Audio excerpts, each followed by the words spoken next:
Three, two, one, zero. It's official. It is the beginning of the Flips webinar. We're going to talk all about finding flips, evaluating flips, selling flips, everything to do with flips and how it's so much fun. And I really do kind of think of it as a bonus that you also actually get to make money doing something that I find just incredibly fun. I would do it anyway, and you get to make money. And everybody here is going to learn some awesome new things about flipping. Even if you're an experienced flipper, I think you're going to learn something new on this webinar. Now, we're just starting up at 8, so I know a lot of people are coming in. You came here right at 8 o'clock. I am not going to give 5-10 minutes for people to come in. Okay, I'm going to respect everybody that got here on time. Thank you so much for being here. Just give people a minute to come in. So while you're here, if you are in the chat, let me know where you're from. Maybe we can figure out who was the furthest away. I know we got some international flippers out there, and definitely stick around to the end because I will be awarding the 6 prizes. A lot of people think there's only 5, but I do have a bonus gift, a bonus prize for someone from Jason T. Smith's The Thrifting Board. So we're giving away 6 prizes at the end of this webinar, and they're really good prizes. Like most of my prizes, or like all of my prizes, you can either keep them or you can flip them. Okay, so as people are coming in, perfect. Let's go ahead and get right into this because I know you guys want to learn all about flips and flipping and like, how does this Chris Green guy do it? Does he know something that I don't know? I might.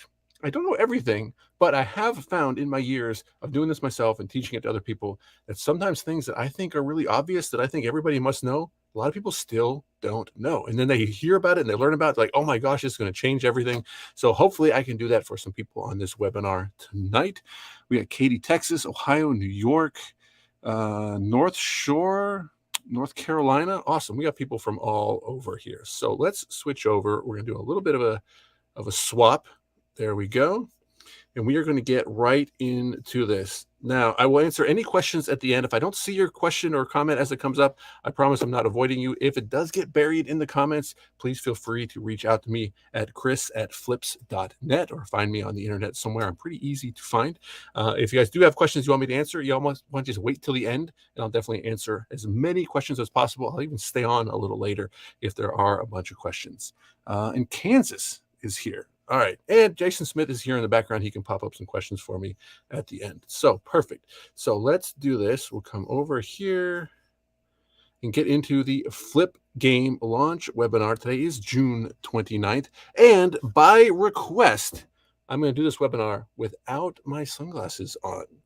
I think people thought that's not possible, but yes, I can definitely do a webinar without my sunglasses on. So let's get into it. The Flip Game. This is the easy and fun and incredibly low risk way that you can make extra money online. And it's actually really simple. It's just buying stuff from yard sales, from thrift stores, from estate sales, and you're going to resell those items online for a profit. It's the simplest and easiest way to make money on the internet. It's the side hustle that literally anyone can do. I've taught a lot of side hustles in my day, and not everybody can do all of them. Flipping is one that, yes, literally anybody can do. And there's really no experience necessary. There's really a minimal financial requirement. You have to have like a couple bucks so you can buy something to resell, but you certainly don't need to have thousands of dollars in inventory. And you can put in as much or as little time as you want. And it's practically risk-free when you know how to properly look up items using your phone. You're not going to have any surprises. You're pretty much going to know what's going to happen if you buy that item for a certain price, knowing what it sells for online. So it takes all of the risk out of this business. Now, by the end of this webinar, you guys are going to have the knowledge to play the Flip Game with confidence, and you're going to be excited to get out there and find some awesome flips, whether you're doing yard sales on the weekend or thrift stores during the week, whatever it's going to be. You guys are going to be excited to get out there, almost like, I can't wait till tomorrow. I can't believe all the thrift stores are closed. I can't wait until they're open again because I want to go out and find some more flips. And you're going to find flips like this. I still think it's crazy that I stumbled onto this item. This item was $10.99 at Savers, and I sold it on eBay for over $500, and it was simple enough. It had a barcode on it. So I used my phone and I scanned the barcode, and I had to double check. I was like, are you serious? Is it really worth that much? I checked eBay, checked Amazon, checked Solds. Yes, it actually sells for that much. So I bought it, and yes, I sold it for just that much. One of my best flips of the year. And this is a personal listening system. And again, I didn't know what this product was, but it had a barcode on it. There's a barcode on it. You know I'm going to scan it because it's super easy and it's super fast. And again, I was surprised at what it was listed for, but I checked eBay, I checked Amazon, I checked Solds, and I was like, wow, Awesome. I'll totally buy this and list it. I undercut everybody else because I was happy to take $600 for this item that I picked up for just $10 at a thrift store. So, using the tips and strategies from this webinar, I'm going to show you how to be 5 times more efficient when you're finding your flips. Because if you're 5 times faster, and you're 5 times better, you're going to find 5 times more flips, which of course is going to mean 5 times more profits. So I hope you guys are ready. I am ready to get into this. I love talking about flips. So let's go. Let's talk about the flip game. Now, this webinar is broken up into 4 main sections, and you're going to see that number 4 come up pretty often. First, we're going to talk about my 4 secrets to becoming a successful flipper. We're going to talk about my 4 favorite places to find flips. We're going to talk about my 4 steps to correctly evaluate potential flips. And I made you guys an awesome fancy flow chart that you guys can use. And the find for method. And this is the strategy to efficiently find the best flips in the least amount of time. Okay.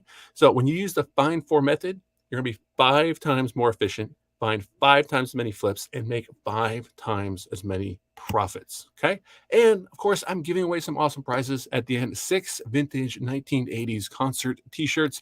These are the awesome, super soft, Screen Stars tagged, awesome prizes that, of course, the winners can choose to either keep or flip. And one other thing, I have a big summer announcement, but we will get to that. Now, you are going to see some amazing flips on this webinar, like this dive helmet ice bucket that I picked up for $10. I really could have got it for $5, but as soon as she said 10, I said, sure, I wasn't going to negotiate. Sells online for over $250. And this DVD set that I picked up for $5, this one I honestly didn't scan. It was so big and it was so on brand. I was like, this thing has got to be worth more than $5. I was pleasantly surprised when I did finally look it up because it sells for hundreds of dollars on eBay. And if I can find flips like these, then I know that you can too. You guys have heard so many times, I just scan the barcode on the product. If it's that easy and that simple, I'm definitely going to do it. And I want you guys to do it as well, because you're going to stumble onto some very profitable items. If I can do it, you can too. Now, a little bit of a background, a little bit of a bio. Who is this Chris Green guy? Well, I have been an eBay seller since the 90s, which sounds like forever ago, 1999 to be exact. I've got almost 20,000, 100% positive feedback, and I've been a 5-time million-dollar seller doing 5 different types of businesses, doing retail arbitrage on eBay, doing online arbitrage on Amazon, as a software provider with ScanPower, and as an educator, both as an author and an online course creator, and as a speaker and as an event organizer. So I've done 5 different things, and I'm very thankful to have found success with each of them. Now, I have also won the 2 Comma Club award. Yes, I may have seen this award online. You get this award if you sell over $1 million through a single website in a single year. And I've also written several best-selling books on Amazon about selling online, mostly known for arbitrage, retail arbitrage, online arbitrage, and the Authorpreneur Blueprint. My books have thousands of reviews on Amazon. My largest royalty check for my books from Amazon was when I launched online arbitrage and got a royalty check for $70,000, which I still think is kind of crazy for 1 month's royalties. And my Udemy courses have over 80,000 students. And over the years, I have coached thousands of people, and I've reached hundreds of thousands, potentially millions. I can't confidently say millions, but I'm sure it's hundreds of thousands of people with my books, my videos, my online courses. And I have seen repeatedly where people get stuck, and I know how to help them get on the right track and moving in the right direction.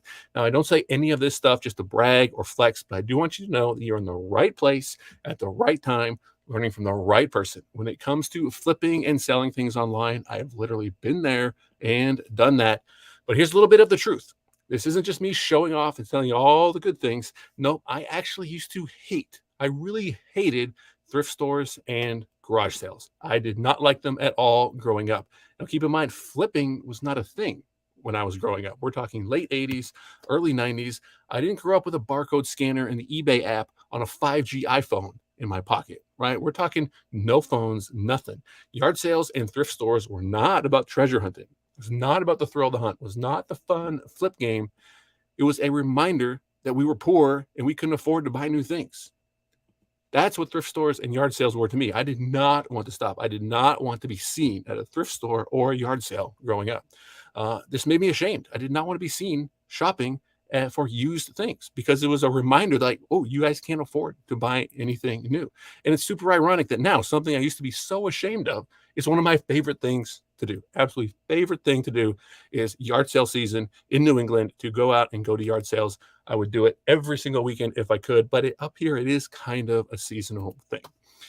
Now, it's literally called the flip game because it is so much fun.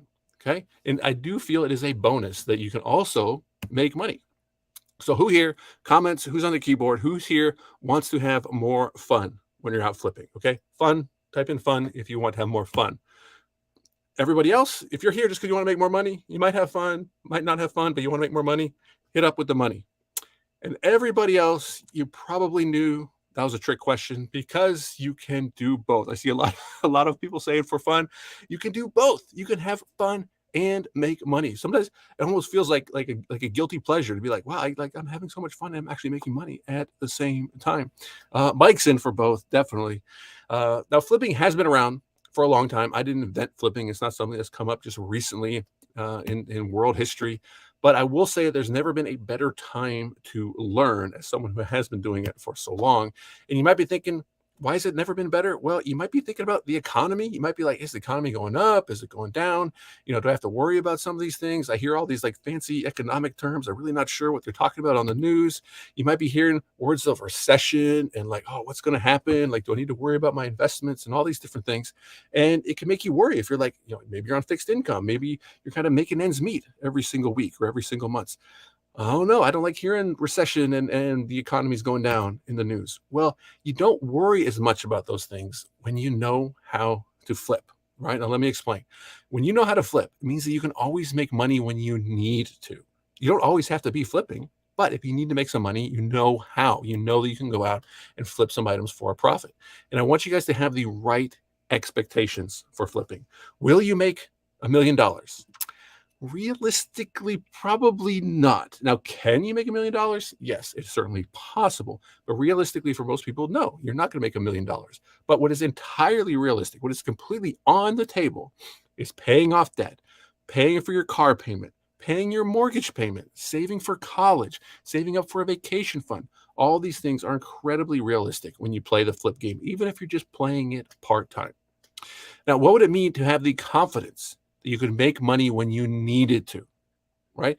You may not be making money all the time, but when you need to, if you have a bill come up, if something happens, you want to make some extra money, you know how to do that. You know that you can flip some products and make some additional income.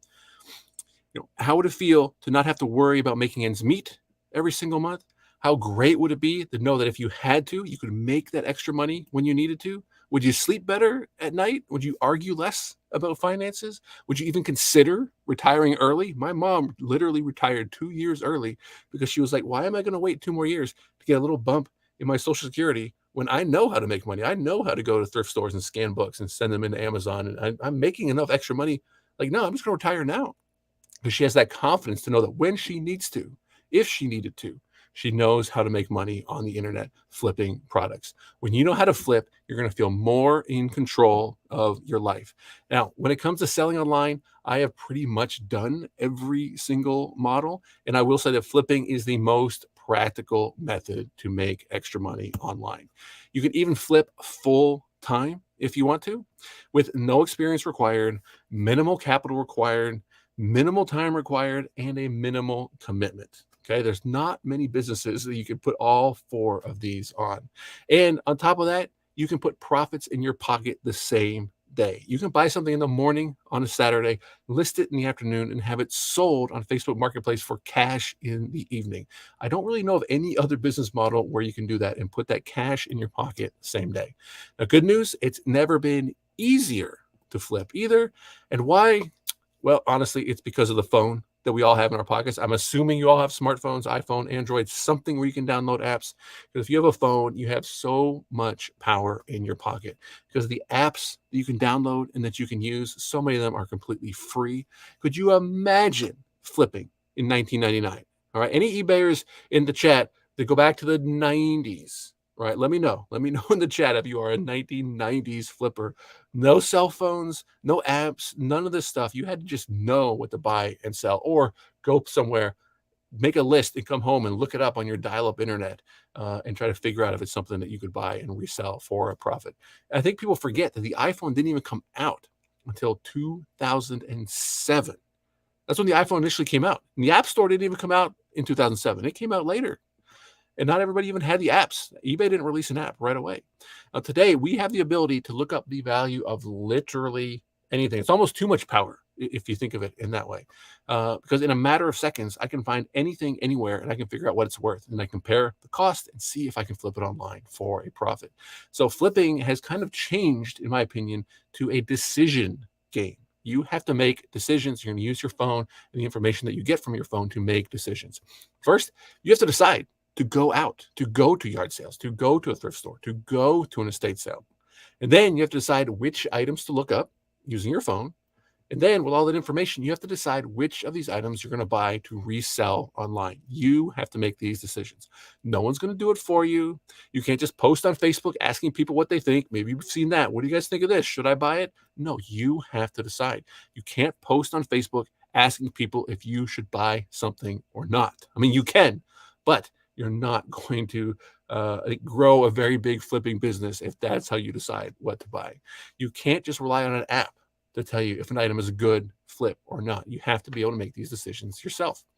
And with you follow all the tips that I'm going to lay out in this webinar, follow all of the advice, you're going to be able to make good, informed buying decisions. Okay? So get ready. You're going to have your mind blown. We're going to learn all about flipping, and we're going to start with the secrets, all right? The 4 secrets to becoming a successful flipper. And surprise, there are no actual secrets. These aren't things that you've never heard of or things you just didn't know. We're not going behind the curtain and you realize, oh my gosh, I've been doing it wrong the whole time. But when I call something a secret, these are things that people either misunderstand or they underestimate the importance, and that can cost them success. Okay, so let me explain. Let's go through secret number 1. Don't psych yourself out. I feel this all the time where I think, oh my gosh, there's not going to be anything there. There's too many people. I'm going to be too late. No, you can psych yourself out. And I've done this for so long and I can still feel that sometimes. And seriously, you really just need to get out of your own way. People frequently take themselves out of the game before it even starts. And it's easy to make excuses. It's easy to come up with reasons why it's not going to work. At yard sales, you might think all the best stuff is going to be gone in the first few hours. Or thrift stores, they're going to mark up all of their best stuff. Or estate sales, their prices are going to be too high. And I get it. There's a thread of truth in each of those. You're not crazy for thinking those things. I think those things sometimes. And because they might be true sometimes, but they're not true every time. Okay, so you can't just assume that just because it might be true, that it's going to be true every single time. Plenty of yard sales get a late start. I saw a sign that said there's yard sales going to start at 11 a.m. A lot of people are done at 11 a.m. They're just getting started at 11 a.m. Or they might be bringing out more stuff as the day goes on. Or they might have more stuff inside if you just ask and they didn't realize people were looking for certain items. Or you just happen to be at a thrift store when they bring out the new stuff. Or you go to an estate sale and they say, look, we got to move this stuff. They put everything at 90% off just when you get there. Those things will happen when you go and put yourself in these positions. If you don't go, you won't know. If you stay at home, you're not going to know. You might think you know, you might assume something, but you're not going to know. So get out there and don't psych yourself out, okay? Secret number 2. It's not what to look for, it's what to ignore, okay? Let me explain. It's not about having a list of BOLOs. If you've never heard the term BOLO, it's be on the lookout items. These are things that people look for all of the time, specific items. It's about knowing which items are likely junk, items that are not worth flipping, even if you got them for free. If you can figure this out, you're going to increase your chances of finding flips when you separate out all of the definite non-flips. And everything left will have a higher probability of actually being flippable. So look at this chart that I have right here. Imagine there are 10 flips, the green items, out of 100 items at a yard sale. Now you could, like I said, you can look up every single item if you want. You can look up all of them, but it'll take forever. And you're going to look up 80 items that are absolute junk. They're not going to be worth flipping, even if they were free. So you want to avoid looking up as many of the non-flips, the red items, as possible. So imagine you had a pretty good idea of the 80% of items that will not be flips, and you don't need to look them up. You'll still end up looking up things that will not be flips, but you're only looking up 20 items, not 100. Okay, makes sense? You'll get faster and more efficient by not by knowing what to look for, but by knowing what not to look up. Okay, and it's much easier and more practical to get an eye for stuff that isn't worth looking up than to try to memorize a list of bolos. I promise. Items that are usually not worth looking up will typically be unbranded, common, low quality, in bad condition. When you see items like that, don't bother looking them up. You don't need to know ahead of time which items are flips. You're going to use your phone to see if an item is a flip or not anyway. Okay. So try to avoid looking up items that are not going to be worth it, even if they were free. I've been doing this for over 20 years. Sometimes I still miss good flips. Some things can go under the radar. And sometimes I waste time looking up junk. I look up something which someone else might say, why are you looking that up? Like they know that is junk. But if I don't know that is junk, I look it up and now I know, and I'm not going to look it up again. I learn which items are not going to be flippable. And I'm okay with sometimes wasting my time and missing some items because you learn and you get better all the time. It's just part of the game. Okay. Secret number 3, embrace technology. Technology is so good and it's only getting better. I trust everybody here is using the eBay app. It's completely free. It is so good. You can use it to look up brands, model numbers, and keywords.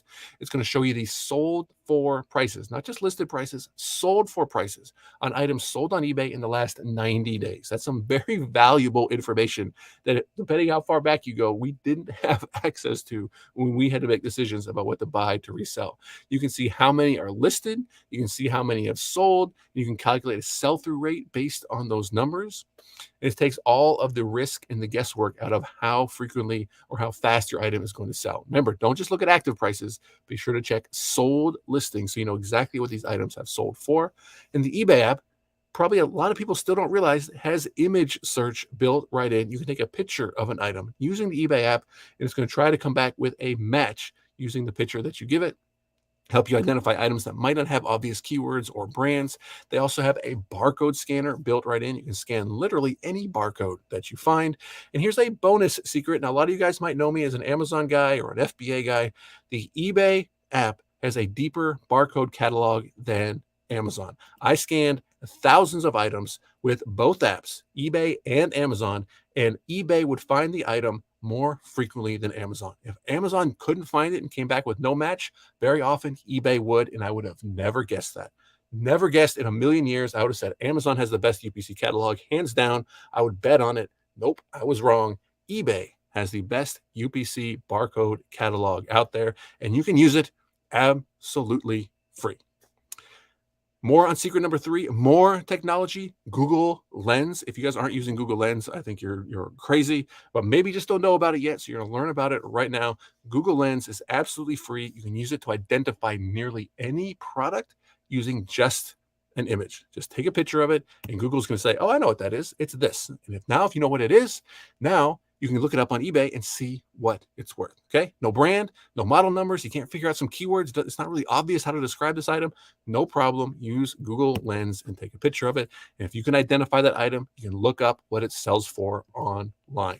Here's some quick examples. This is a Sony boombox. I just take a picture of it. It tells me exactly what it is, all the way down to the model number, a CFD-G505, including prices on eBay and on Etsy, all with just the touch of a button. Take a picture, and the Google Lens app gives me all of this information. And this Babe Pig talking piggy bank, one picture. I don't have to put in keywords. I don't have to search through every piggy bank and try to find the right keywords. Nope. Google Lens tells me what it sells for on Amazon and what it sells for on eBay. And this USB trackball mouse, this is a Logitech Trackman Marble. I don't have to put in those keywords. I just take a picture, and Google Lens tells me exactly what it is and what it's selling for on Amazon and eBay. It's so good. It's so fast. I think a lot of people don't believe it until they actually try it. So please, please, please start using Google Lens if you are not using it already. Lots of people out there still don't know.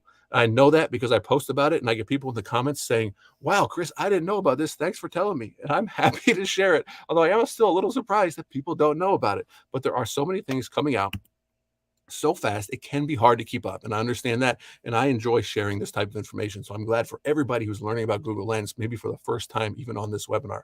But it does also mean that some of your competitors still don't know about Google Lens. So you're going to have an advantage, a competitive advantage over your competition if you are using Google Lens. Keep that in mind.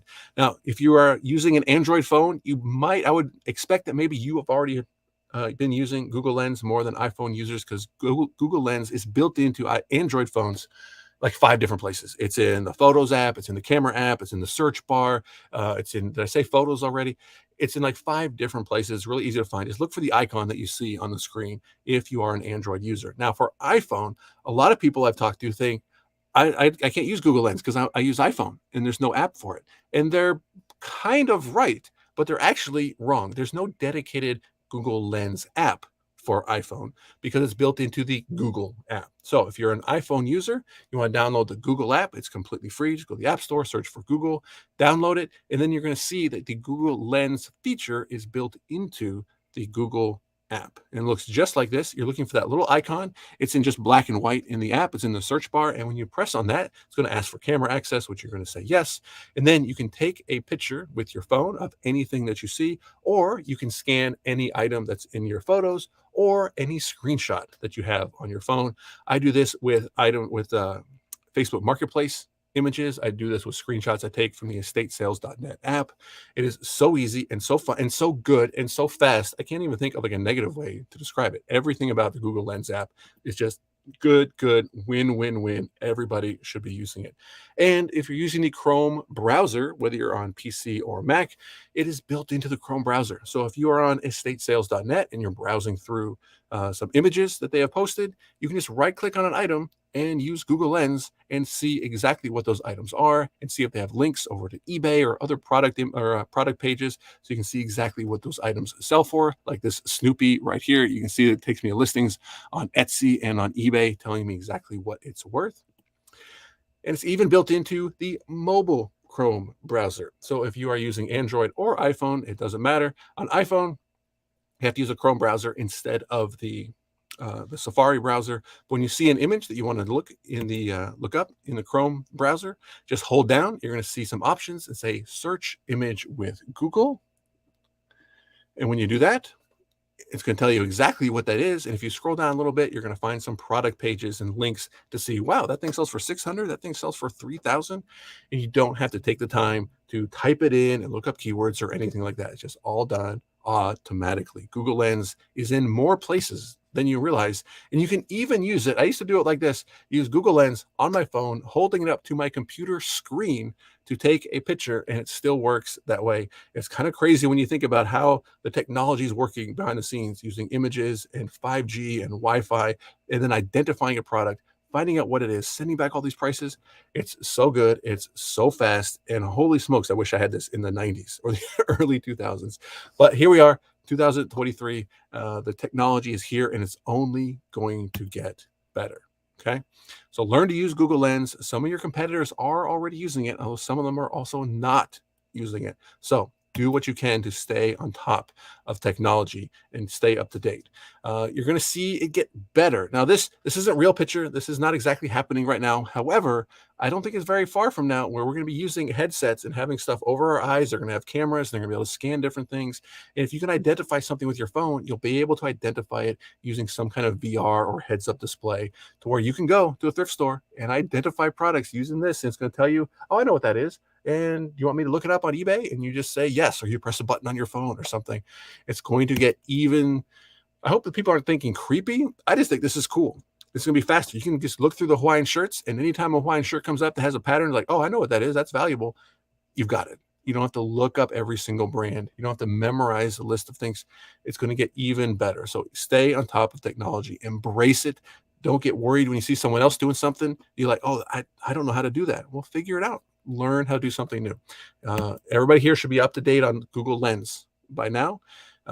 If you need help with it, please reach out and ask somebody. And a lot of people will be happy to help. Secret number 4 is luck. It's honestly just luck. And I don't want people to discount luck or be like, oh, how can I control luck? Or just everybody else gets lucky. The truth is that luck is a big part of this game. But you can control it. You might say, how can you control luck? Oh, Chris, you're making stuff up now. You can't control luck. Well, no, you can't directly control luck. But if you want to not get lucky, just stay home, right? You can control that. If you want to not get lucky, just stay home because you can't actually control luck. But here's what you can control. You can put yourself in the position to get lucky. And you can do that repeatedly to increase your chances of getting lucky. If you go to enough sales, if you go to enough stores, you might get lucky. And if you go to enough sales and stores, you'll eventually be in the right place at the right time. I like what John says. The harder I work, the luckier I get. Now, here's an example where I got lucky. This was in the basement of a 3-story kind of consignment type store. 80s original concert t-shirts, $10 each. I was in the right place at the right time. The next person who came in who sells on eBay and went to that place was going to buy every single one of those. I guarantee it. I bought 54 shirts. They gave me 4 free. I didn't ask for 4 free, but they gave me 4 free anyway to make it an even $500 for 54 concert t-shirts. And Jason T. Smith in the thrifting board, if you guys saw the video, he did a live unboxing and valued them at over $15,000. Actually, I think it was over $16,000 for all of those shirts. And it was just simply me being in the right place at the right time. This wasn't even a store that I go to frequently. I just happened to be there at the right time. And I've gone back several times since to kind of feel pulled back, like just in case there's another deal like that. No, haven't found another deal like that. But I still go back, but I don't go that often. You don't have to like live at thrift stores in order to be in the right place at the right time. But you do have to go. If you stay at home, you're not going to get lucky. And here's a screenshot of the exact same shirt that was in here being held up on the unboxing webinar. So don't wait around for a guarantee. I know a lot of people want to guarantee, like, Chris, can you guarantee I'm going to get lucky? No, I can't. The only guarantee I can give you is if you stay home, you will not get lucky, which means the only way to get lucky is to go out, is to go to the sales, is to go out to the stores. Put yourself in the position to get lucky. That is something that you can control, okay? Don't give in to the excuses. Don't say, oh, being in the right place at the right time, that only happens to other people. No, it doesn't. It can happen to anybody, and it can happen to you. It's happened to me. Now, please, please, please get out there and get lucky, okay? Now, my 4 favorite places to find flips. Number 1 is yard sales, hands down.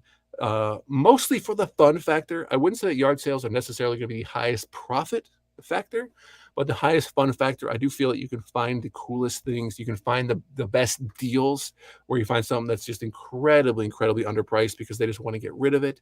To me, I get so much fun out of that aspect of flipping. The pros, again, the best prices, the coolest stuff, but they do have cons. They can be inconsistent. Last weekend was kind of duds around here, to be honest. They can be seasonal in parts of the country. Up here in the Northeast, yeah, they're very seasonal. It's really only the summer months where you get to go to yard sales. They're definitely going to be no guarantees, and you can have bad weather and it can ruin the whole weekend. So just one storm can come through and wipe out an entire weekend that you've been looking forward to go to yard sales. The easiest place to find yard sales, Facebook Marketplace, and be sure to check your local Facebook groups. I've seen a lot of places or a lot of yard sales posting in their groups and not just necessarily on Marketplace as a whole. So any local groups, definitely join those and look for events to people are posting. The Craigslist app is really great. It has a little map built in. You can see exactly where the sales are. And of course, look for local signs as you're out and about. There are some other apps out there. I do feel that a lot of them just kind of take the information from Facebook Marketplace and the Craigslist app and put them in their own app. So I haven't really found anything where it's like it's got anything new. So stick with these and you'll basically find most of the yard sales. Definitely use Google Maps to map out an efficient route so you're not crisscrossing and going all over the place. And a little bit of a bonus tip, I do this all the time because it's bit me in the butt too many times. I will text that link to myself. So if I put in like 8 different stops, I'm going to text that link with all those stops to myself so I can pull it back up if I need to. Because sometimes I go to a yard sale and maybe I'm there for too long. And then when I pull up Google Maps again, it's reset back to the original screen and I lose all my addresses. No problem. All I got to do is, it's the sound of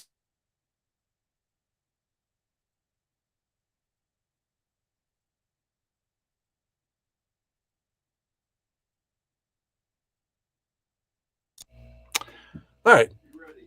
I should be back. Let me just check my sound, audio.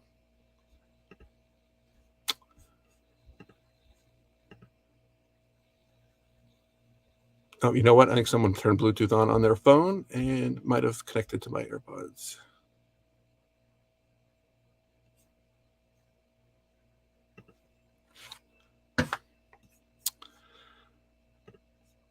All right, just let me make sure. All right, you can hear me. Jason, you can hear me good?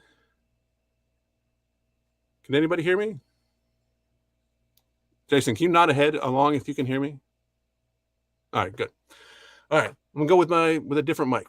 Oh, and now they're gonna be connected again.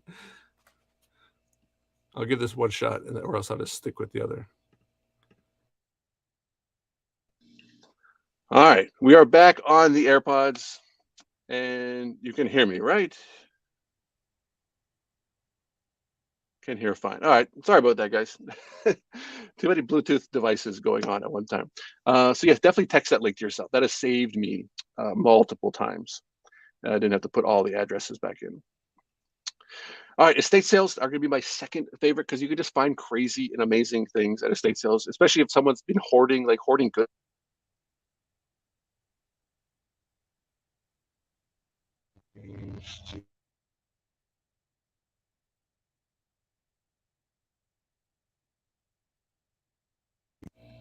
All right, we'll just stick with the microphone here. I hope that the mic is picking up. Okay, cool. Stay away from the Bluetooth. Estate sale pros, you find really cool stuff. Like I say, hoarders are sometimes hoarding cool stuff, not just hoarding junk.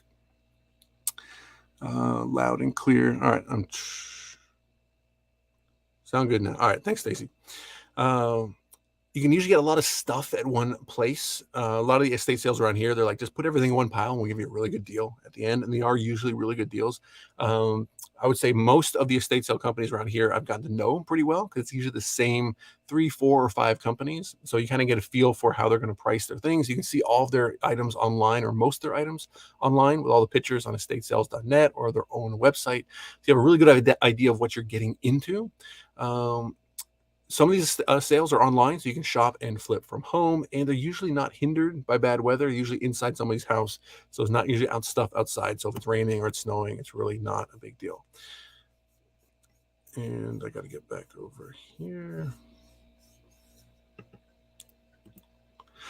Some of the cons, they can be hit or miss, and these are companies working for somebody, so they are trying to get the best prices possible. They do know they need to move stuff quickly, and they do cater, at least the ones around here do cater to resellers and flippers because they know that we're good customers. They know we're going to flip some of this stuff, so they give us good prices because we're also going to buy other things. So they don't price everything out of the flipping range, but it is first come, first serve. You can have like a little bit of competition if you're not into kind of waiting in line and like bumping elbows, although I've never really seen anything get too tense. They can be infrequent. They can be limited in number, and they're usually like all at one time. So you might have 3 or 4 on one weekend, and you might not be able to go do all of them. And then during the week, you're like, man, I wish there was an estate sale. And it just doesn't work out that way. How to find them? Estatesales.net is the simplest, easiest way. Their website, their app is really, really good. I use their app probably more than their website.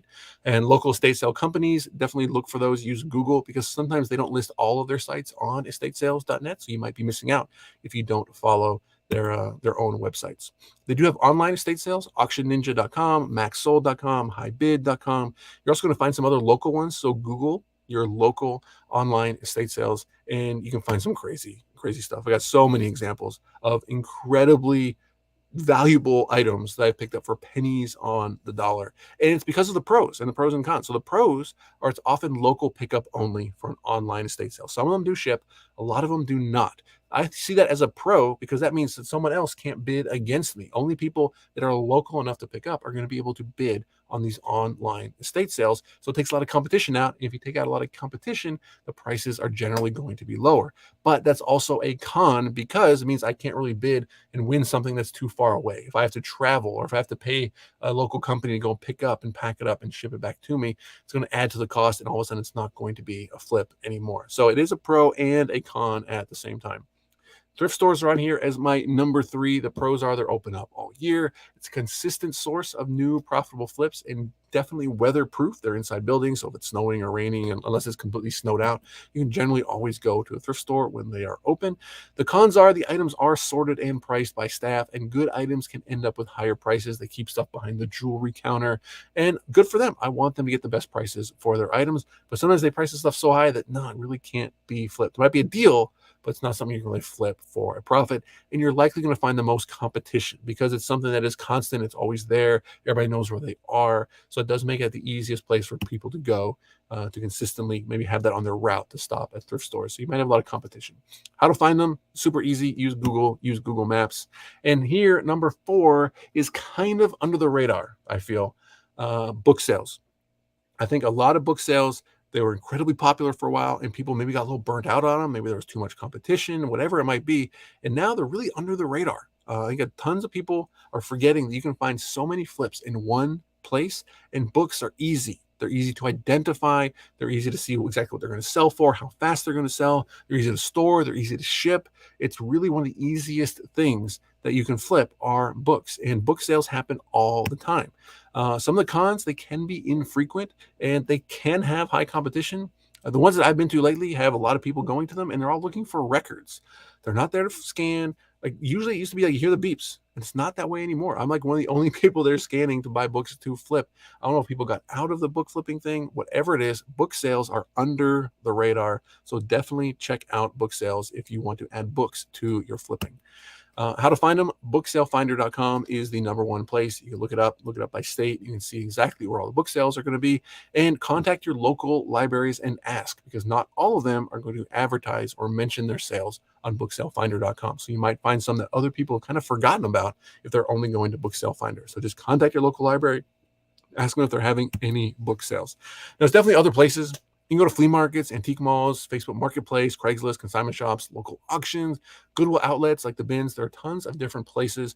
I had to make a list of 4. Those are my top 4. I will definitely check out some of these from time to time. I do like browsing Facebook Marketplace. It's like a constant 24-hour type thrift store. You can set up alerts and try to find stuff that you're looking for, whether it's a deal for yourself or something that you are looking to flip. And as a bonus, if you're new to flipping, start by looking up things around your house. Board games, video games, books, media, anything with a barcode, start scanning them as practice. You might be surprised what some items are worth. I think it does surprise people. Like, I didn't know this book was worth this much. Well, yeah, you don't have to know because you're going to scan it with your phone. Okay. All right, here we are. We are on the 4 steps to finding and evaluating flips. Remember, this is a decision game. You have to make decisions.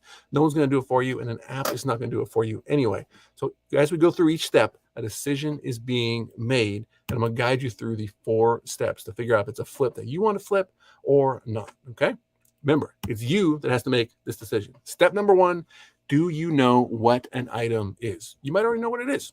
Okay? If you do, go to step 2. Otherwise, you have to decide, decision number 1, if you want to take the time to look the item up. Okay. This is a decision that you're making without using your phone. This is just, you see it with your eyes and your brain is going to make a decision. Okay. Now, what I'm thinking of when I see an item, is it new, right? Is it brand new? Is it factory sealed? Is it branded, right? Definitely like stuff that is branded, especially expensive, valuable, well-known brands. Does it have a barcode? If it's a barcode, I'm definitely going to scan it because it's just so easy and fast. Does it stand out? Does it look expensive? Does it look valuable? Does it look interesting? Does it look unique? Does it look like it's high quality item, right?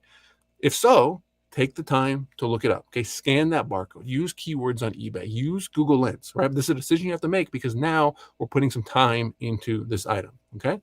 Now, if none of those things apply, if it's used, unbranded, cheap, common, low quality, broken, dirty, busted, whatever it might be, just pass.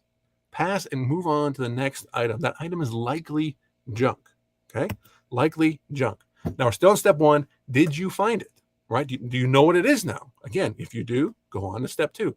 If not, we have to make another decision, okay? Does it look interesting enough to buy anyway, okay? This is a decision I think a lot of flippers forget about. Does it look like it might have potential? But is it so inexpensive? Is it like $1 that you'd rather just buy it and figure it out later? Because you don't want to spend too much time on something that's only $1, okay? Now, think about it. If you're in an estate sale and it just opened up, you're going to spend a lot of time looking up an item like, I can't figure out what this item is, and it's only $1, but it might be valuable. Yeah, it might be valuable, but you're spending too much time on it. So make that decision to say, you know what?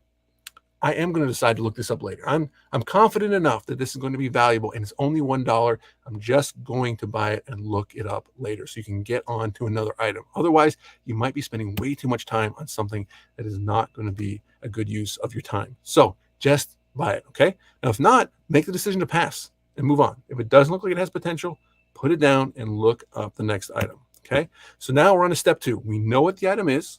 Okay. Now, do you know what it sells for online? This might be something you've sold before. You say, yeah, I know what this sells for online. Now, if you do, go to step number 3. If you don't, we're going to look up prices on the eBay app and we're going to figure out what the item is worth online. Okay.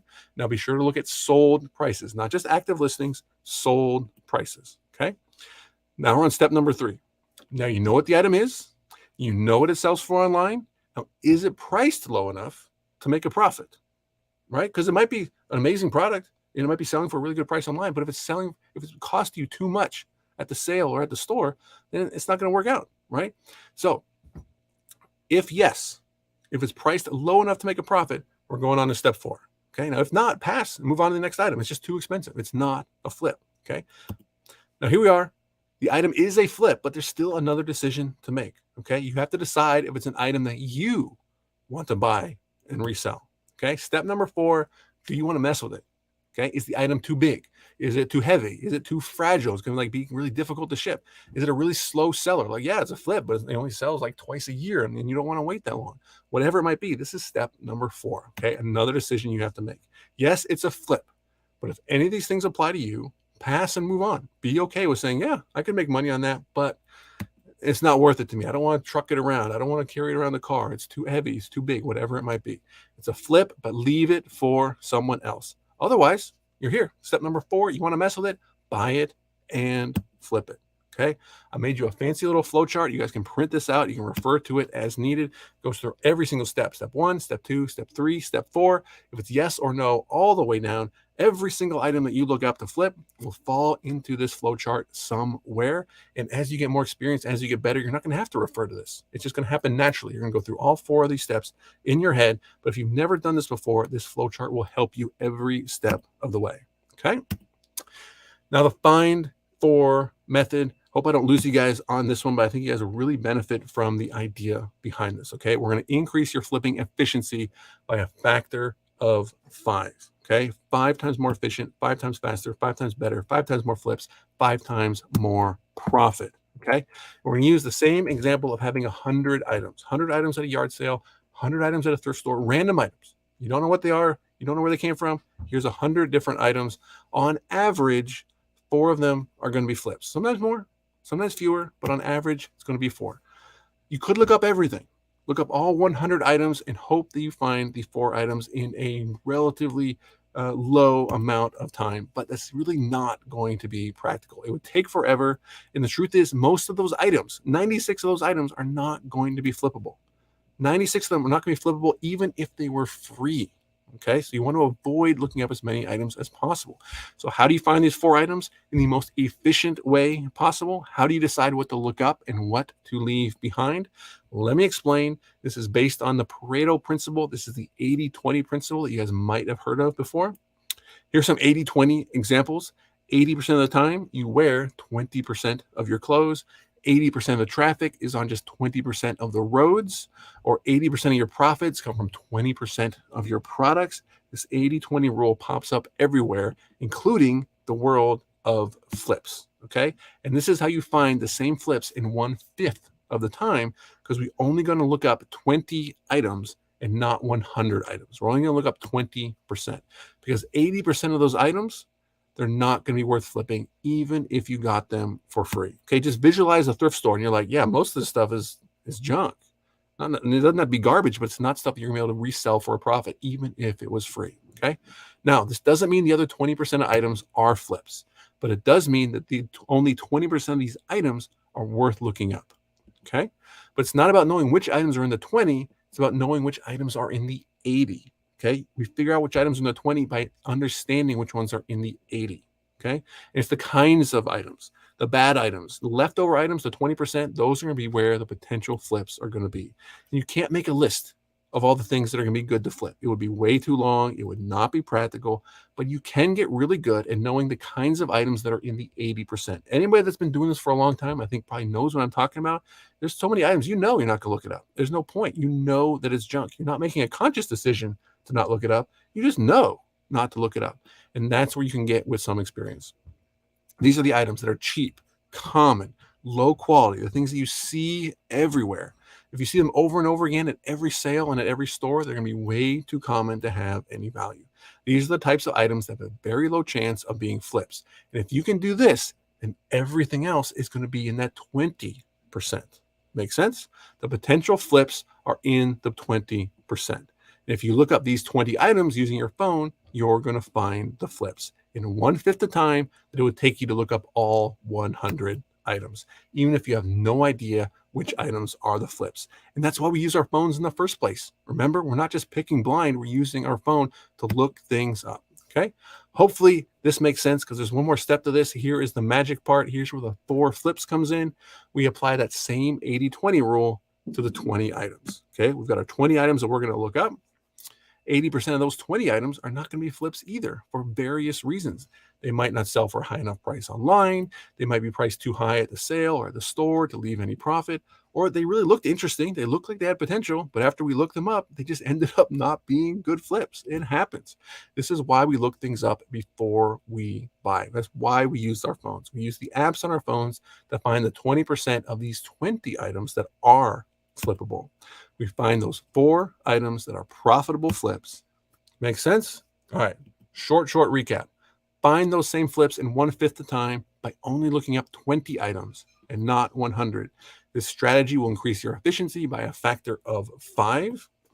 And this is how experienced flippers find more flips faster. Their experience isn't in knowing what to look up, it's knowing what not to look up. So when they do take the time to look something up, it has a better chance of being a good flip. Here's a fact. Experienced flippers are not better at knowing what to look up. They are better at knowing what not to look up. When you know what not to look up, you put yourself in a better chance to find something that is going to be a flip that you're actually looking up. This is the secret. Most people think about it the other way. They want lists of bolos and think that other people just know what to buy, when it's really about just having some experience and making good decisions about which items to look up. So we covered the 4 secrets, the 4 sources, the 4 steps, and the Find 4 method. I told you there's going to be a kind of 4 theme going through this webinar. I hope I didn't give too much information. I hope I didn't go too fast or go over your heads on all that stuff. I know it's a lot of information. This will be available for replay if you want to kind of play it back and say, okay, let me run through that Find 4 method again. But if you follow all of these things and you use technology in the eBay app and Google Lens and just be efficient with your shopping and your apps and your Google Maps and all this stuff, you are going to be a much more efficient flipper and make so much more money. Now, I do get a lot of questions about flipping. Questions like, can I flip if I live outside of the USA? Or, hey, I don't have a very big budget. Can I still flip? Or, I really can't even leave the house that much. I got some limited mobility issues. Can I still flip? The answer is yes, you can still flip. Flipping might look a little bit different to everyone, depending where you live, depending on your goals, depending on how much time you have that you can invest into flipping. And that's okay. It doesn't have to look the same for everybody. Some will want to go big. Many will happily stay small. They might make $300 a month and be thrilled with the extra income coming in, especially while they're having fun anyway. And since you can find flips online, you can literally flip from anywhere in the world. Okay. Different circumstances will have different challenges, but the flips opportunity is out there for everyone. Okay. Now, I do have a major announcement to make before I announce the winners of the 1980s concert t-shirts and answer all of your questions. Major announcement. All of you are here to learn about flips, and I appreciate everybody staying. We've been on here almost an hour. I appreciate everybody sticking around for this webinar on flips. And everybody here wants to make money online, whether you're making money online or you just want to make more money online. And you're all here to get your free Kindle copy of my new book, The Flip Game. I will be sending out information on that.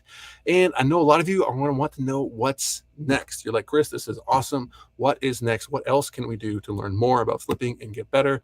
And I want you guys to know that you can get better at flipping, and I'm happy to do everything that I can to help you get better at flipping. Now, how would you like to spend your summer flipping, making money, and having fun? Sounds like a good way to spend your summer. Well, I have just the thing for you. I'm super excited to finally announce the 2023 Summer Flips Challenge. And this summer, you can spend 10 weeks with me finding and sharing flips every single weekend. And starting on July 2nd, that is this Sunday, July 2nd, you can join me every Sunday night for a weekend flip recap. 10 weeks with 10 live coaching calls, 10 Q&A sessions, and access to me. And if you have flipping questions, you're going to get some flipping answers for 10 weeks, including 10 weekly challenges. And if you complete all 10, then you will win the Flips Challenge. And I will really send you a Flips medal in the mail if you complete the Flips Challenge. I am not kidding. You get this medal right here. I always go to the wrong side. Flips Summer Challenge medal. I will send you one if you complete the 10 challenges in the Summer Flips Challenge. And you won't just be learning from me. I do have a co-host all summer long for the Summer Flips Challenge. Some of you guys might know her, Kristen Ostrander. She is an Amazon seller and an eBay seller. She's the founder and creator of mommyincome.com. She's the host of her own Amazon Files podcast, an eBay and Amazon selling mom who dedicates her time helping others start and scale businesses on eBay and on Amazon. She's a unique wholesale bundling approach to Amazon. She's backed by a multi-million-dollar wholesale bundle framework where she and her students have generated over $20 million in online sales. And with 2 decades of e-commerce experience combined with my 2+ decades, I think I have a couple years on her.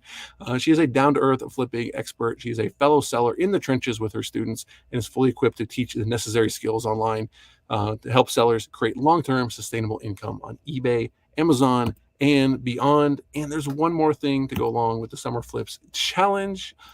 You can be part of the first ever Summer Flips scavenger hunt. This is really cool. You guys are really going to like this. If you find all 10 items that we have on the Summer Flips scavenger hunt, you can become a Flips champion, a true Flips champion. Seriously, you can win your very own Flips championship ring. I bet you guys did not expect to see this on the webinar. I'm not joking. If you find all 10 items this summer, I will send you a Flips championship ring in the mail. I know a lot of you guys want to win a Flips championship ring for the 2023 Summer Flips Challenge. This ring is so cool. So cool.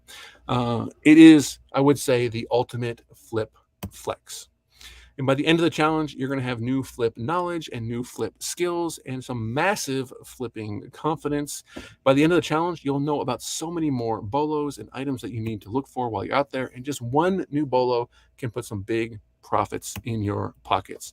And if you join before July 2nd, you can get a free printed copy of the flip game. Absolutely free, $29 value. It comes with the Summer Flips Challenge.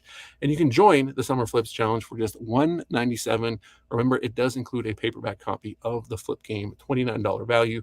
If you have your phone and you're scanning barcodes, you can actually scan that little code that you see in the corner, or you can go to flips.net/challenge. When you join the challenge, just $197, you will get, as a bit of a recap, 10 weeks of access to me and Kristen as we share our best summer flips all summer long. I'm going to leave that code down there in the corner if you guys want to scan it. You're going to learn from 2 experienced flippers and be part of an amazing and fun community. We both have over 2 decades of experience selling online that you'll be able to draw from. And just one flip this summer can pay for the whole challenge. An item like this, if you find an item like I found here that sold for over $500 on eBay, that will pay for way more than just the challenge. And you can flip with us all summer long. I did put a PayPal option on the page if PayPal is your preferred method of payment. I know a lot of eBay sellers really prefer PayPal. I prefer PayPal sometimes as well. So I put this nice big code right here. You can scan that with your phone, or super easy to type in flips.net/challenge. 2 options will be there. One, just the regular option, as well as PayPal. But wait, there is one more thing. I am so confident that you will love the Summer Flips Challenge that I'm offering a full 100% money back guarantee. Take the challenge, get the book, and if you aren't completely blown away, just ask for a refund, no questions asked, and you can keep the book. You can keep the book as my gift to you. Whoa, my favorite slide in the whole thing right here. It just really sums it up perfectly. Whenever I tell people about my guarantee, they're like, whoa, really? Like I can keep the book even if I ask for a refund? Yes, I am that confident that you will love the challenge and you will love the book. That's right. I make the best guarantee. If you aren't satisfied by the end of the challenge, get a full refund and you can keep my book, the printed copy, as my gift to you. Whoa. Yeah, that's right. No one, seriously, no one makes a guarantee like this. You have everything to gain and nothing to lose. I have removed all of the risk. You love the challenge and the book, or get a full refund and you can keep the book for free. You can even sell the book on eBay if you wanted. This is a limited time offer because the challenge is starting. Once the challenge starts, this offer does go away, and the challenge starts on July 2nd. Remember, just one flip this summer can pay for the whole challenge. Find an item like this that I sold for $600 that cost me just $9.99 at the thrift store. That'll pay for way more than just the challenge. And here, am I going to do it backwards again? Nope, finally got it. Here is the barcode that you can scan. It's a QR code. Just hold your phone up to it and it'll open up flips.net/challenge. You can find all of the information there, but you do want to join before July 2nd. All right. I'll give you one more recap because I know a lot of you guys are waiting on the winners of the 80s t-shirts. Everyone here, reminder, gets a Flip Game book, the Kindle version of the book. Everybody here will get that absolutely free. And everyone is invited to join the 2023 Summer Flips Challenge. 10 weeks of flips training. Spend the summer with me and Kristen having fun finding flips and making money. Be part of an amazing and fun flips community. Join before July 2nd and get a printed copy of the Flip Game for free. That's a $29 value. And if you complete the challenge, you get the Flips Challenge Completion Award. It looks just like this. Yes, I will really send you a Flips medal in the mail when you complete the Flips Challenge.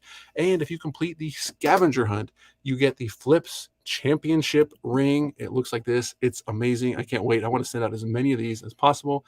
Find all 10 items on the Summer Flips Scavenger Hunt.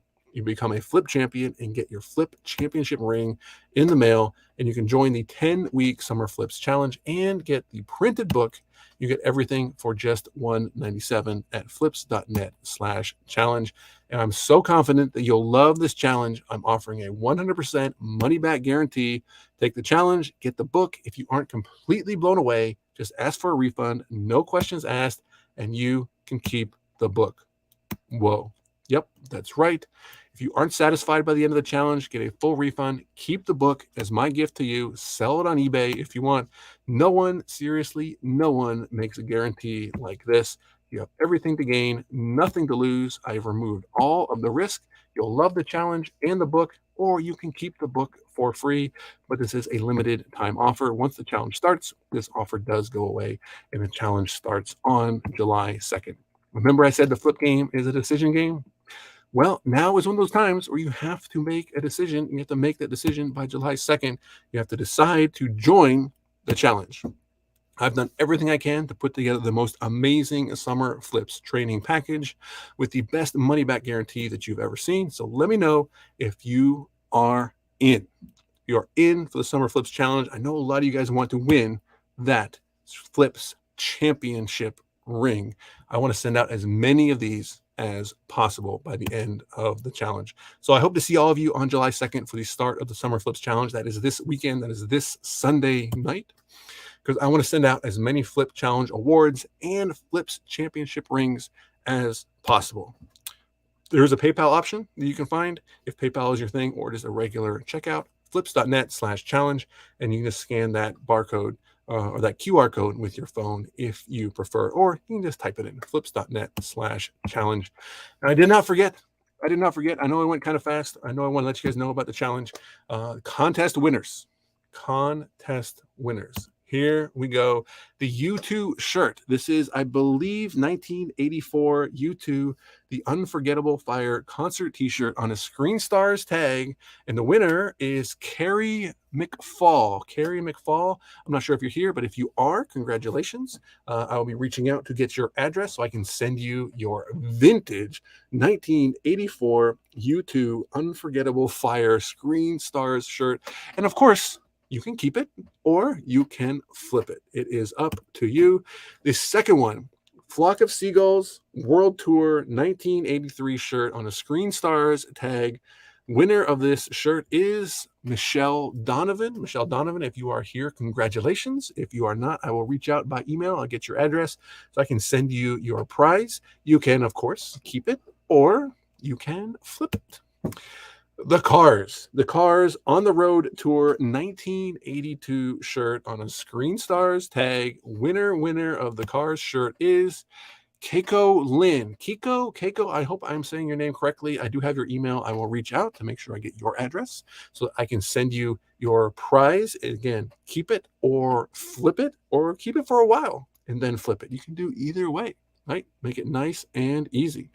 All right, next one, Wang Chung, Points on the Curve. I believe this is a 1982 concert T-shirt. No, sorry, 1984 is right there. 1984 on a Screen Stars tag. Wang Chung. Again, keep it for a while, then sell it, flip it right away. Whatever you want to do. The winner, Kelly Martin. Kelly Martin, if you're here, congratulations. If not, I'll be happy to reach out. I will get your address and get your prize in the mail to you. And I think we have one more here before we have our special prize just for Jason T. Smith's group. We have Tears for Fears 1985 tour. This is not on a Screen Stars tag, but is from 1985. Keep it or flip it. The winner, Sean McDonald. Sean McDonald, you are the winner of the Tears for Fears 1985 tour concert T-shirt. I will reach out by email. And you will like, whether you keep it or flip it, you are going to like this as a prize. Now, we do have one more bonus shirt. This shirt was offered only to members of the Thrifting Board for signing up for this webinar. So thanks so much for everybody who's here from Jason's group. The winner of the Police Synchronicity Watching You T-shirt. This is a normal sleeveless shirt, and it's actually yellow instead of white, which I believe makes it even more rare. A shirt that you can keep or you can flip. The winner is Jessica Steffen. I hope I'm saying your last name correctly. Jessica, congratulations for you. This is an amazing shirt. Keep it, wear it, hang it on your wall, put it in a frame, sell it down the road. We can do whatever you want. It is your shirt. You are the winner. Congratulations. So if you guys do have questions, I am happy to stick around and answer a few questions as I show you guys a reminder of the ring, the award, and the book that you get when you join the Flips Challenge this summer. And if you complete the challenge, you get the award. If you complete the scavenger hunt, you get the Flips Championship ring. I'll leave that up right here as a reminder. And if you have questions, put them in and I will answer all the questions. Joe says, do you have to register for the prizes? Yes, everybody that signed up was entered for the prizes, and that's where I picked all the winners from. So congratulations to the winners. I'm hoping you're all based in the USA, so I don't have some expensive international shipping, but we will see. So questions on flips, or did I just cover everything so thoroughly? I know I talk fast, but if I talked slower, this would be like a really long webinar. I think we covered like all the questions. We covered almost everything. Do you promote my eBay listings? Great question from Terry. Terry, good to see you. I know we've been in contact before. I do promote my eBay listings. I just do it by the automatic thing at the bottom where it says, look, you want us to promote it for a certain percentage? I say, sure. Like, knock yourself out. I am a very casual eBay seller in the sense of when I'm buying stuff at incredibly low prices at thrift stores and yard sales and estate sales that I know I can flip for a profit, I'm rarely hanging out for top dollar. I am more than happy to pay a little extra fees to get something sold, to get it promoted. I will very often accept not low offers, but I'm pretty generous with my offer acceptance because I want the stuff moving. I don't fall in love with it. I'm not trying to get top dollar every single time. And most of the stuff I have very little invested in it. I have very low, cost of goods. So I try to think of it that way. Peter says, when will you be sending out the book? Hopefully next week, if everything goes according to plan. I appreciate everybody's patience. I know a lot of people want to have the book in their hands already, but everybody will be getting their free copy of the Kindle book. If you don't have a Kindle device, you can get the Kindle app on iPhone, Android, tablets, iPads, and all that. If you'd rather read it as a PDF or an ebook, I will send that out as well. So just be looking for that. If you're here, it means you're on my email list, so you will get email updates about that. So when do we get login info for the challenge? Probably this weekend, I will get everything out there. Stephen, I know you've already signed up for the challenge, so I appreciate that. I will be sending out all the information ahead of time for the challenge. Everybody will know where to be and when to be there. And yeah, the challenge is going to be so much fun. I'm almost looking so forward to next year's challenge because I know this challenge is going to be so much fun. And it's going to be a great kind of fun challenge tradition to do every single summer. Michelle, if one has many items in stock, should we still go out for more treasures? Well, Michelle, there's not. I don't want people to think there's always a specific answer to a question. You might decide, you know what, I have way too much stuff, and I really need to list some stuff. I really need to move it. Or you may need to go through your inventory and be like, you know what, this stuff has been here too long. It's not going to sell. Like lower the price and try to get a sale, or just say, you know what, I'm gonna get rid of this stuff. Like you have to balance what you want to do personally with however much storage space you have, with how much inventory you're willing to hold, and with what you want to do personally. If you get too much enjoyment out of going out and finding and sourcing and treasure hunting, but you feel you can't do that because you have too much other stuff to do, that's going to, in my opinion, kind of negatively affect your business to where you're not going to enjoy it as much. So I think it's very okay for people to say, you know what, I need to make sure I schedule enough sourcing time because I really enjoy that part of it, and then work on the other part of your business to make sure that it balances out. Don't look for a specific answer like someone said I need to do this or someone else does it this way. No, do it the way that you want. Okay. And if you need to kind of have that fun aspect to it, don't feel guilty about it. Go out and have that fun and then make the rest of your business kind of fall into that and make sure that it works. Great question though. Debbie, when I use Google Lens on some items you showed, it showed me what they are. I didn't see what they sold for. Am I missing something? So Debbie, you're not missing anything, although you might not be scrolling down. So first they're going to show you like the first results. And if Google Lens can tell exactly what it is, it's typically going to give you a Google search kind of button right there. So you can just search Google for it. Because they don't necessarily know that you're an eBay seller or you're a flipper and you're looking to identify something to resell. They might just think, oh, you're just trying to figure out what this item is, right? They don't know who you are. So once you find it out, you kind of see some of the first results, scroll down a little bit. And it's not always you're going to use Google Lens straight to eBay.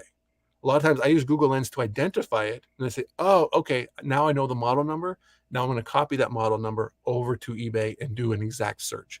Because sometimes they might show you eBay listings, but they might not be the most competitive or the lowest priced eBay listings. And kind of give you a feel for it and be like, oh, okay. It might be enough for you to make a buying decision, especially if it's kind of a competitive environment where you need to make a decision quickly and put it in your bag in a estate sale. Or if it's selling for a high enough price and it's super low, you're like, yeah, I'll buy it and I'll kind of figure out the details later.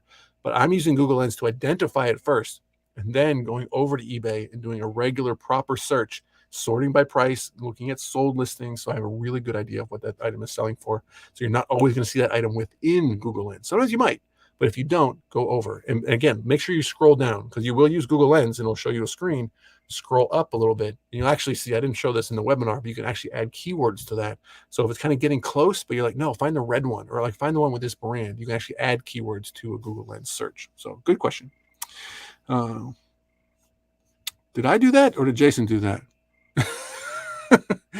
Is that the signal for wrap it up? It might be the signal for wrap it up. I appreciate everybody being here. I'm really easy to get a hold of. Chris@flips.net is a great place to send me email. Oh, because he flips. I get it. That makes sense. I was afraid I pressed a button somewhere. You never know. Let me see. I've got something over here. Let me see how good I am at StreamYard because I don't think I'm that good yet. There we go. Join the Summer Flips Challenge at flips.net/challenge. You can scan that little barcode. You do want to sign up before July 2nd so you can take advantage of the Keep the Book guarantee, and you can get started right away on the Flips scavenger hunt. I know a lot of you guys are going to want to win that championship ring. I mean, could you imagine going to an eBay event with a Flips championship ring? People like, where did you get that? Summer Flips Challenge. I completed the scavenger hunt. Like I say, this summer is going to be so much fun. So I hope to see a bunch of you there. If you have questions about this, please do reach out. The challenge does start this Sunday. It is July 4th weekend. There are fewer estate sales and yard sales than normal. However, we'll still meet on Sunday night. Everything will be recorded. So if you can't get there on Sunday night, I certainly understand because of the nature of the weekend. So don't feel pressure on that. But you do want to join to lock in your spot, lock in all of your bonuses, and lock in your Keep the Book guarantee to where, hey, if you don't have the best time this summer, you can keep my book for free. You got nothing to lose and so much to gain. So I believe all of the questions are good. Jason T. Smith has been in the background. Thanks so much for helping out, making sure everything ran smoothly. Sorry for my one little audio hiccup, but hey, it happens with all of this technology. So reach out if you need something. I am easy to find. Thanks so much for spending your Thursday evening with me. I hope you guys learned something. This will be available as a replay. If I talk too fast, just use this same link. It'll turn into an instant replay and you can watch it back again. Thanks so much, guys. See ya.